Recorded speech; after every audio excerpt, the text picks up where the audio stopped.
আসসালামু আলাইকুম সবাইকে। আশা করি সবাই ভালো আছেন। সেই দিন বাড়িতে গিয়ে আমার ভাইয়াকে বলছিলাম যে, "ভাইয়া অনেকদিন ঘুরতে যাই না, আমাদেরকে ঘুরতে নিয়ে যাও।" আসলে প্রতি মাসেই আমরা এরকম একটা ট্যুর দেই, সেটা কাছে কিংবা দূরে যেখানেই হোক। বাড়িতে যাওয়ার পর সবাই একসঙ্গে ঘুরতে যাই। আমার ভাবিরাও আমার জন্য ওয়েট করে যে কখন বা কবে আমি যাব। যাওয়ার পর সবাই একসঙ্গে বের হব। তো এইবার বাড়িতে যাওয়ার পর আমরা প্ল্যান করি যে ঘুরতে যাব। তো ভাইয়াকে বলেছিলাম যে, "ভাইয়া আমাদেরকে ঘুরতে নিয়ে যাও।" আর ভাইয়াও এক কথায় রাজি হয়ে গিয়েছিল। আর আমাকে ২ টা অপশন দিয়েছিল যে, "কোথায় যাবি বল? ৩০০ ফিট যাবি নাকি মাওয়া যাবি?" তো সেজন্য গাড়িও বলে রেখেছিল।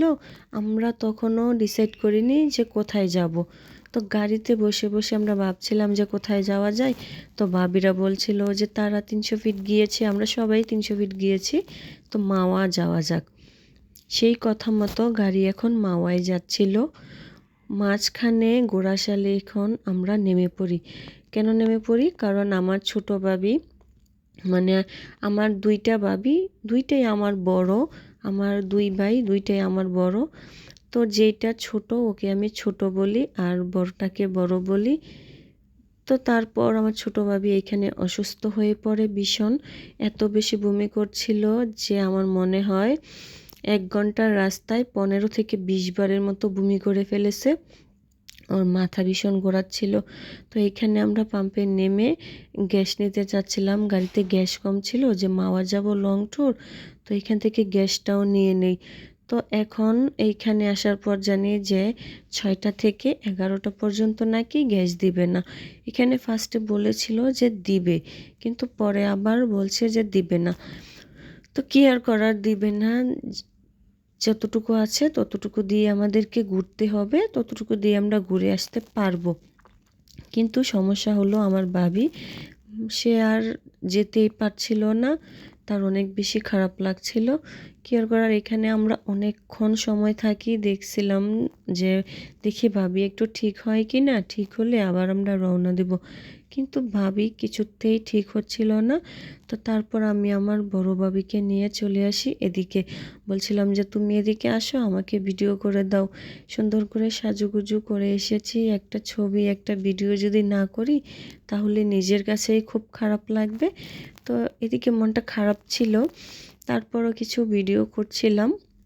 আর আমার ভাবি অত সুন্দর ভিডিও করতে পারে না। সেজন্য আমার ভিডিওটা সুন্দর হয় নাই।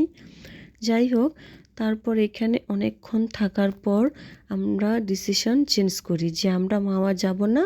যেহেতু অনেক লং ট্যুর, ভাবি অসুস্থ হয়ে যাবে আরও। তো আমরা কাছেই ঘুরে আসি। এখন আমরা যাচ্ছি ৩০০ ফিট। আসলে ১ম এই ৩০০ ফিট যাওয়ার প্ল্যান ছিল। কিন্তু আমরা তারপর ডিসাইড করেছিলাম যে মাওয়া যাব। কিন্তু আমাদের কি কপাল যে আমরা ৩০০ ফিটও যেতে পারিনি। ৩০০ ফিট যাওয়ার আগেই আমাদেরকে আবার বিপদ ধরে ফেলল।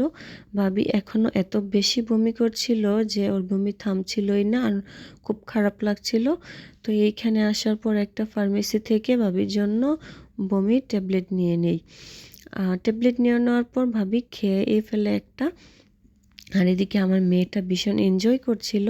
ও কিন্তু আমার মতো হয়েছে, সব কিছুতেই মানিয়ে চলতে পারে।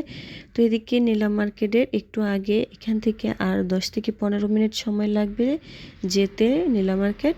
এইখানে আসার পর ভাবি বলছিল যে আমি আর যেতে পারবো না। অবস্থা এত বেশি খারাপ হয়ে যায় যে আমাদের এখান থেকেই গাড়ি ঘোরাতে হলো। আর এরপর আমরা সামনে বসি।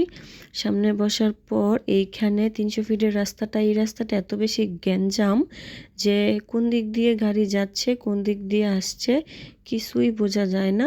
তো এদিকে আসার পর আরেক ঝামেলায় পড়ে যায় যে এখানে অনেক বেশি জ্যাম লেগে যায়। আর আমাদের গাড়িটা রং সাইডে ছিল। শুধু আমাদের না, এখানে সবগুলা গাড়ি রং সাইডে ছিল, উল্টাপাল্টা যাচ্ছিল। তো এইখানে এমন একটা ঝামেলায় পড়ি, এইখানে অনেকটা সময় দাঁড়িয়ে থেকে তারপর এখান থেকে গাড়ি বের করি। আর আমাদের লাকটা এতই খারাপ যে আজকে যেদিকে যাচ্ছি সেদিকেই বিপদ, সেদিকেই গন্ডগোল হচ্ছে। কার মুখ দেখে বাড়ি থেকে বের হয়েছি জানি না। তো তারপর কি আর করার, ওইখান থেকে আমরা ওই পেজ থেকে বের হয়ে চলে আসি বাসায়। মনটা ভীষণ খারাপ ছিল যে 2টা জায়গায় যাব বলে নিয়ত করেছি, কিন্তু আমাদের কপালে ছিল না যাওয়া। তো আমরা যেতে পারিনি, কি আর করার। আল্লাহর উপর ভরসা করে আলহামদুলিল্লাহ বলে যে আল্লাহ যা করে ভালোর জন্য করে, সেটা বলে আমরা চলে আসি বাসায়। আর 300 ফিট যেয়ে আমরা কি খাবো? তার থেকে ভালো খাবার আমাদের মা আমাদের জন্য রান্না করে রেখেছে। বাড়িতে আজকে বিরিয়ানি আর হাঁসের মাংস রান্না হয়েছে। তো এখন এই যে আমার এত বেশি ক্ষুধা লেগেছে যে ওদের জন্য আমি খেতেও পারিনি কিছু। তো এখন বাসায় এসে আমি পাগল হয়ে আগে বিরিয়ানি আর হাঁসের মাংস খাচ্ছিলাম। তো আজকের ভিডিওটা এই পর্যন্তই। সবাইকে দেখার জন্য ধন্যবাদ। সবাই ভালো থাকবেন, সুস্থ থাকবেন। আল্লাহ হাফেজ।